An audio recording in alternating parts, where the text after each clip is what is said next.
एक देश एक चुनाव का आइडिया देश में एक साथ चुनाव कराए जाने से है और इसका मतलब है कि पूरे भारत में लोकसभा चुनाव और सभी राज्यों के विधानसभा चुनाव एक साथ होंगे। दोनों चुनाव के लिए संभवतः वोटिंग भी साथ साथ या फिर आसपास कराई जाएगी। वर्तमान में लोकसभा और राज्यसभा विधानसभा चुनाव के सरकार 5 साल का कार्यकाल पूरा करना होता है। फिर विभिन्न कारणों से विधायिका के भंग हो जाने पर अलग अलग कराए जाते हैं। अब आपको सबसे पहले प्रधानमंत्री नरेंद्र मोदी के भाषण की वो एक झलक दिखाते हैं, जहां वो एक देश और एक चुनाव के महत्व को समझाते हुए क्या कुछ कह रहे हैं, आप भी सुन लीजिए। वन नेशन वन इलेक्शन सिर्फ एक चर्चा का विषय नहीं है, बल्कि ये भारत की जरूरत है। हर कुछ महीने में भारत में कहीं ना कहीं बड़े चुनाव हो रहे होते हैं।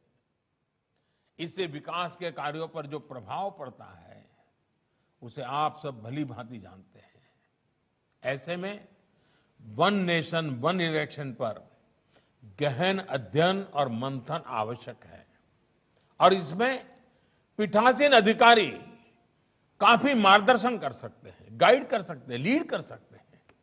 इसके साथ ही लोकसभा हो, विधानसभा हो या पंचायत चुनाव हो, इनके लिए एक ही वोटर लिस्ट काम में आए, इसके लिए हमें सबसे पहले रास्ता बनाना होगा। प्रधानमंत्री नरेंद्र मोदी के ये शब्द नवंबर 2020 के हैं और अब करीब 3 साल बाद 1 सितंबर 2023 को सरकार ने एक जो कमेटी है उसका गठन किया है और अंदर खाने खबर ये भी है कि 18 से 22 सितंबर को जो विशेष सत्र बुलाया जा रहा है उसमें कोई बड़ा फैसला लिया जा सकता है। एक देश एक चुनाव सुनने में काफी पेचीदगी या काफी इशू लगता है, लेकिन आपको ये बता दें कि एक देश एक चुनाव अगर साथ होते हैं तो सुनने में ही काफी ज्यादा हौच पौच सिचुएशन जैसा भी नजर आता है। अब देखिए, भारत में फिलहाल राज्यों में विधानसभा और देश के लोकसभा चुनाव अलग अलग समय पर होते आ रहे हैं। वन नेशन वन इलेक्शन का मतलब है कि पूरे देश में एक साथ ही लोकसभा और विधानसभा के चुनाव कराना। ये बार बार आपको समझाना जरूरी है कि ये इतनी महत्व क्यों रखता है। यानी मतदाता लोकसभा और राज्य के विधानसभाओं के, यानी कि राज्य में जो मुख्यमंत्री चुने जाते हैं और देश में जो प्रधानमंत्री चुने जाएंगे, उनके चुनाव एक साथ होंगे और एक दिन या फिर एक ही समय पर, या इसे कह सकते हैं कि चरणबद्ध तरीके से अपने अपने वोट डाले भी जाएंगे।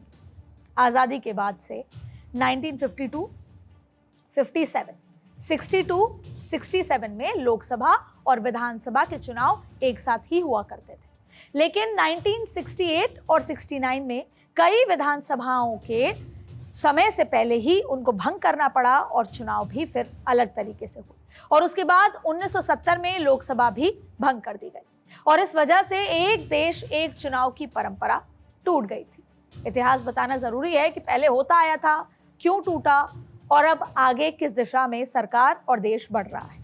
2014 में मोदी सरकार के आते ही एक देश एक चुनाव पर बहस तेज हो गई थी। देश में एक साथ चुनाव कराए जाने के समर्थन में सबसे मजबूत तर्क अलग अलग चुनाव में खर्च होने वाली भारी भरकम राशि में कटौती करना है।